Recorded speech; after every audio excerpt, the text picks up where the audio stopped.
increase the chances for your job 3 times. Now this is one of the important things that most of you are looking for.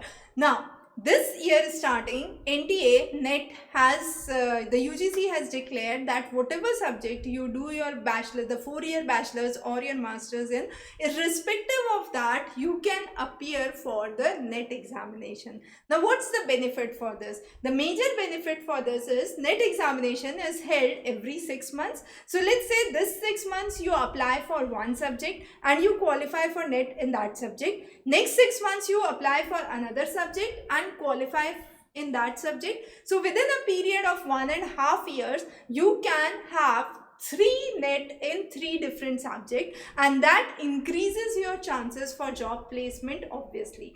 Another important thing is you can start giving your NET when you are an appearing candidate. That means in your final year, in the final semester itself, you can apply for the NET examination. So by the time you are done with your masters, you can actually give 2 NETs. So you can have 2 subjects in which you can qualify for your NET examination. Again, recently there are courses which have been started by IITs in Department of Liberal Arts where the courses are interdisciplinary. For example, the course which is offered as the course of Masters in Culture, Society and Thought is an integration of aspects from sociology, English and philosophy. So if you are appearing for or if you are getting into those courses, then you can easily apply for your NET examination in all these 3 subjects. So there are many integrated courses which are now available.